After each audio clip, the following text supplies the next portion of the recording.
tarde. Hoje o evangelho é um pouquinho mais tarde, porque eu passei o dia inteiro às voltas com a Piná latindo lá fora, porque apareceu um ouriço cacheiro na árvore do vizinho. E aí os latidos dela acho que expulsaram o pessoal aí. Eu acho que eles foram embora. Então só agora que eu estou tendo, silêncio, canto dos pássaros e paz. E aí eu abri, a casa e caiu aqui no capítulo 5, Bem-aventurados os aflitos. E o tópico é causas anteriores das aflições. Vamos lá. Se há males dos quais o homem é a principal causa nesta vida, há outros que, pelo menos na aparência, lhe são completamente estranhos e parecem atingi-lo como que por fatalidade. Tal é, por exemplo, a perda de seres queridos e dos que sustentam a família. Tais são também os acidentes que nenhuma precaução pode impedir.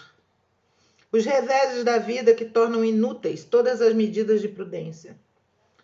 As calamidades naturais, as enfermidades de nascença, sobretudo aquelas que tiram a tantos infelizes os meios de ganhar a vida pelo trabalho. As deformidades, a idiotia, o cretinismo, etc.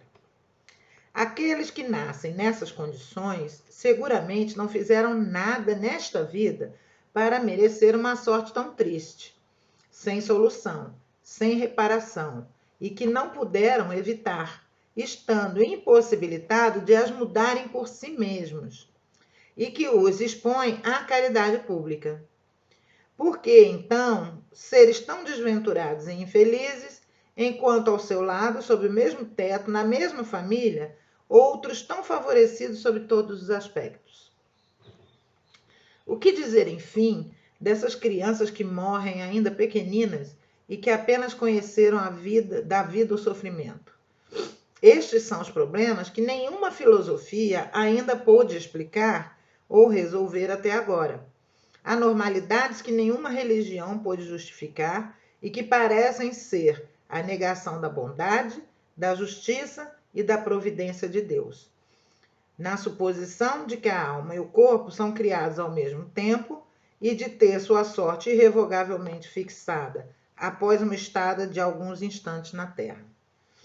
Que fizeram essas almas que acabam de sair das mãos do Criador para suportar tantas misérias aqui na terra e merecer no futuro ou uma recompensa ou uma punição qualquer, se não fizeram nem bem nem mal? Entretanto, em virtude do princípio de que todo efeito tem uma causa, essas misérias são efeito que deve ter uma causa. E desde que se admita um Deus justo, essa causa deve ser justa. Portanto, como a causa vem sempre antes do efeito, se não está na vida atual, é porque deve ser em vida anterior, ou seja, numa existência anterior. É certo que Deus não pune o bem que se faz e nem o mal que não se faz. E se somos punidos é porque fizemos o mal. Se não o fizemos nesta vida, seguramente o fizemos em outra. É uma conclusão da qual é impossível fugir e que demonstra a lógica da justiça de Deus. O homem nem sempre é punido ou completamente punido na sua existência presente, mas nunca escapa às consequências de suas faltas. A prosperidade do mal é apenas momentânea. Se não for punido no hoje, o será amanhã. E sendo assim, aquele que sofre está expiando os erros do seu passado. A infelicidade que à primeira vista nos parece imerecida tem, pois, sua razão de ser, e aquele que sofre pode sempre dizer: perdoai-me, Senhor, porque errei. Esse tópico ele é muito interessante porque ele ataca um dos pilares do espiritismo, né? Ele ataca no sentido de ele aborda, né? Que é a lei da reencarnação, das sucessivas existências e da evolução do ser, né? Do criado, da criatura humana. E vamos assim, ele tem diversos tópicos aqui que são ricos de debate, né? Eu vou tentar pelo menos pincelar alguns. Então ele diz isso: se há males que o homem é principal causa nesta vida, há outros que, pelo menos na aparência, lhes são completamente estranhos. Então, toda vez que você estiver passando por um obstáculo, um sofrimento, uma dificuldade, faça uma análise da sua conduta e verifique se a causa dessa dificuldade não está em uma ação que você fez ainda nesta vida. Muitos dos nossos problemas somos nós que criamos com nossa conduta, com nossas palavras, com nossos sentimentos, né? Muitas vezes com a nossa impulsividade e tudo. Se não estão nesta vida, então em algum lugar estarão. E é a partir desse questionamento que Kardec vai puxando e desenvolvendo a teoria, o novelo, né? Para chegar na teoria da reencarnação. Se nós temos como princípio que Deus é bom, que Deus é justo, então não seria justo uma criança já nascer com idiotia, hidrocefalia, como é que se diz assim, deficiente física, uma deficiência, mudez, cegueira, enquanto os irmãos dela estão perfeitos de corpo, né? Pessoas que não têm como escolher, né? Não tem poder de escolha muitas vezes, né? Pessoas que vêm com doenças mentais. Então, se ela nasce desse jeito, onde está a causa? Está nos pais? Seria Deus justo? Existe uma teoria, né, católica, se eu não me engano, de que existe um pecado original que a gente tem que... a gente sofre esse pecado original, que viria lá de Adão e Eva. Mas o que se questiona é, Deus seria justo se nós estivéssemos expiando por pecados de ancestrais? Né? Eu imagino que não. Hoje em dia, já existem estudos, principalmente nas áreas de constelação familiar, que defendem teorias de que nós trazemos no nosso código genético as falhas e os desvios de 31 gerações passadas. E é muito interessante, né? Aquilo vem no próprio código genético da gente. Então, se eu fui minha tetravó e naquela encarnação eu fiz uma determinada coisa, eu volto na mesma família com aquela dificuldade e vou resgatá-la nessa. Mas não será o caso da minha mãe, da minha avó, da minha bisavó. Entendeu? Então, Deus não seria justo se eu pagasse pelo erro de outro, né? Ele é justo quando você paga na metade, na mesma medida, aquilo que você fez. E esse cobrar, pagar, punir, eu não gosto desses termos. Para mim é lição, para mim é aprendizado. Eu acho que Deus não é ruim, não é tirano. Então, eu acho que ele é amor, ele é todo amor, uma força de amor, e faz parte do amor dele e a misericórdia e as oportunidades e os ensejos para que a gente aprenda. Então, esse primeiro tópico é legal porque todo mundo questiona isso, né? Principalmente os materialistas, se Deus existe, porque tem gente que nasce assim, gente que nasce assado, com tantas diferenças, né? Onde está Deus nessa hora? Então, a teoria da reencarnação, da lei da reencarnação, ela explica essas dúvidas. Outra coisa que ele diz que dizer das crianças que morrem cedo? Então, além das que nascem já com deficiência, nós temos o caso das que morrem cedo, que é o caso como é? Que não tem a anencefalia. As anencéfalas, elas respiram às vezes 2 minutos, 1 hora e morrem, né? São, às vezes até as mulheres, não por anencefalia, mas por outros motivos, abortam naturalmente seus filhos.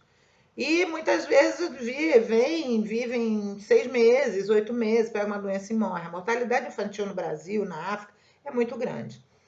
Então, o que fizeram esses seres? Que não tiveram oportunidade de decidir nada, nem de exercer seu livre-arbítrio. E já aí, sendo julgada desde então, a serem condenadas ao inferno, porque não puderam crer em Jesus, aceitar Jesus, né? Ou para o paraíso, porque também não tiveram a menor chance de ser provadas se são boas ou não. Então, isso fica uma dúvida aí, né? O que acontece com... Por quê? Por que crianças morrem tão cedo e outros vão até velhos fazendo maldades. Então, existem na literatura espírita vários exemplos de que a morte de crianças pode ser explicada por alguns fatores. O primeiro é o suicida, né? A pessoa que deveria, por exemplo, digamos que eu estou numa fase terminal de câncer e eu vou lá para a Suíça, que eu não quero sofrer na minha morte, eu peço alguém para me aplicar a eutanásia. Isso é um suicídio, né? Então, digamos que eu ia ter só mais um mês de vida. Então, além do remorso de eu ter acabado com a minha vida, de eu ter fugido do sofrimento que me cabia, das lições que eu tinha que aprender, eu vou ter que responder por esse período de energia vital que eu desperdicei, né? Porque você tem a energia vital para viver um determinado tempo na Terra. E se você desperdiça e você joga fora ou você utiliza mal essas energias, você tem que dar conta dessas energias. E o suicídio, além de ser uma afronta às leis divinas, ele é o desperdício maior, porque você mesmo, digamos que você tinha que viver 70, se você se matou com 30, você tem 40 anos de energia vital aí. E Memórias do Suicida, de Camilo, né, e psicografado por Ivone Pereira, ele descreve isso. O tempo que você deveria estar na Terra, você tem que purgar esse fluido vital que estava em você, ele tem que ir para os despojos e tem que ser eliminado. Enquanto isso não acontece, você está agarrado ao mundo material, sentindo aquele último momento, que é o ato translocado do suicídio. Então, você sente as dores, você vê a sequência, né, daquele looping, da sequência de você tirando sua vida, você sente aquelas dores durante todo o tempo que lhe cabia viver. E digamos que você tinha que viver 70 anos e se matou com 65. Então, aí você vai reencarnar para duas coisas. Refazer o tecido que você prejudicou, digamos que você deu um tiro na cabeça. Você tem que vir refazer o tecido da cabeça, ok? O seu perispírito, tecido perispiritual. E isso acontece quando o espírito se une à matéria e purga na matéria a chaga espiritual que ele tem. É perispiritual, né? Então é necessário que ele... Isso está em André Luiz, tá? Eu não me lembro qual o livro, mas eu posso depois ver isso. E provavelmente vai para a série da André Luiz esse estudo também.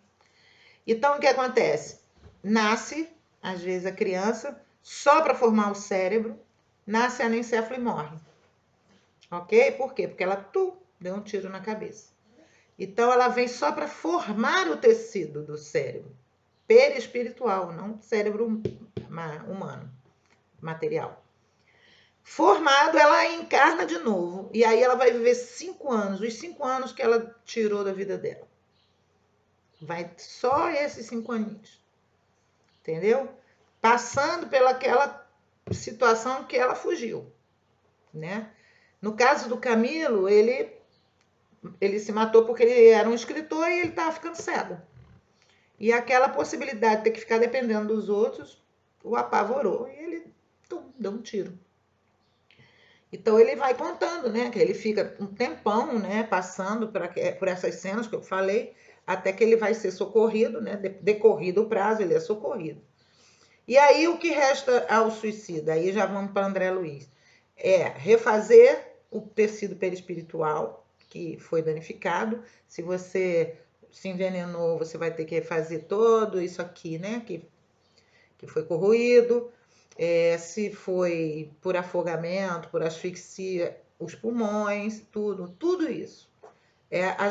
Tudo que é nos dado, a gente tem que dar conta. O nosso corpo, o que a gente faz com ele, com a nossa energia vital, com os talentos que Deus nos deu, com a inteligência que Deus nos deu, os parentes, as oportunidades, tudo isso a gente tem que dar conta à nossa consciência. Então, isso explica, por exemplo, né, a lei da reencarnação, ela explica não só as crianças que nascem aleijadas, anencéfalas, como as que morrem cedo. sem a chance de ter uma opção, ok? Isso vai e também mostra uma justiça, né, na lei divina sendo executada. Depois ele diz assim: em virtude que todo princípio, do princípio que todo efeito tem uma causa, essas misérias são um efeito que deve ter uma causa. E desde que se admita que Deus é justo, a causa é justa. Logo, ninguém vai nascer, digamos assim, com uma deficiência mental se antes não danificou seu cérebro, ou seu, ou de outrem. E aí necessita passar por isso. Geralmente é o seu próprio, porque necessita refazer seus tecidos. Ou aprender, ou utilizou a sua inteligência para a maldade humana, hein? E aí tem que purgar essa inteligência mal utilizada através da falta de inteligência. Numa outra encarnação, de não poder exercitar a sua inteligência. Imagina aquele físico, o Hawkins, uma inteligência daquela todo preso. Isso, para mim, é um retrato de um karma, isso. Né? Ele, uma inteligência, uma sumidade, uma potência, mas não podia ser deixado solto. Ele todo preso numa cadeira, né? Sem movimento. Só aqui que funcionava. Mas ele é tão inteligente que ele conseguiu vencer isso, né? E que benefício que ele trouxe para tanta gente vencendo isso. Que lições de superação. Mas se a gente for buscar na linha da eternidade, né? Eu adoraria ver uma psicografia dele contando o que houve antes para que ele merecesse passar pelo que ele passou aqui, sendo uma inteligência tão, assim, nobre, né? Então, é porque alguma coisa muito séria foi feita. É certo que Deus não pune o bem. Então, se foi coisa boa que você fez, você não vai ser punido, né? Assim como também não pune o mal que não se faz. Então, se você fez o bem ou deixou de fazer o mal, você não vai ter punição. O máximo que pode acontecer é se você não praticou o mal, mas também não fez o bem, você ser empurrado pela vida para tomar uma atitude, para caminhar, para não ficar estacionado, tá? E por último, o homem nem sempre é punido ou completamente punido na sua existência presente, como eu dei o exemplo aqui do suicida, né? Ele estava com 65 anos, ele tinha energia vital até 70 e ele tinha que passar, digamos, por uma determinada... Ele descobre que está com Alzheimer, está no estado inicial de um Alzheimer. E ele tinha que ficar, digamos, 5 anos com essa doença até falecer dela. Mas ele, com medo da doença e não querendo, né, pesar para a família, não sei o que, ele se mata aos 65. Esses 5 anos de energia vital que ele trazia, ele tem que dar conta disso. A maneira como ele se mata, ele vai ter que dar conta refazendo o tecido perispiritual. E os anos daquela doença que ele teria que ter, era uma purgação que ele tinha que já fazer e fugiu. Né? Porque ninguém iria passar por Alzheimer se não precisasse, né, ter esse problema celular na memória. Então, são 3 coisas que, assim que ele se arrepender do suicídio, ele vai ter que reparar, porque não basta o arrependimento, é necessário a reparação do erro. E é por isso que Deus nos permite, com toda a sua misericórdia, reencarnarmos para reparar o erro. Se a gente errou com alguém, é reparar com a pessoa a quem a gente errou, ou com a lei de Deus, ou conosco mesmo, com o nosso corpo, com as nossas energias, com todos os bens patrimoniais do espírito que nós, né, malbaratamos. Então, esse ponto de hoje foi ótimo, porque me deu a oportunidade de falar de uma maneira simples e lógica sobre a lei da reencarnação, com exemplos que a gente vê no dia a dia, né? E se você tiver alguma dúvida, alguma coisa que tiver difícil para você compreender na questão da reencarnação, porque eu sei que eu não estou falando só para espíritas, então você pode dar um feedback, manda aí um comentário, manda uma inbox, um e-mail, tá? Pode uma mensagem privada, como você quiser, e eu vou ter todo o prazer de tirar a sua dúvida em um outro vídeo. tá bom? Muito obrigada. Uma boa noite para todos. São quase 5h20. Às 6 horas, não se esqueçam de uma prece, agradecendo a Deus por tudo e pedindo pela paz de todo mundo, de toda a humanidade.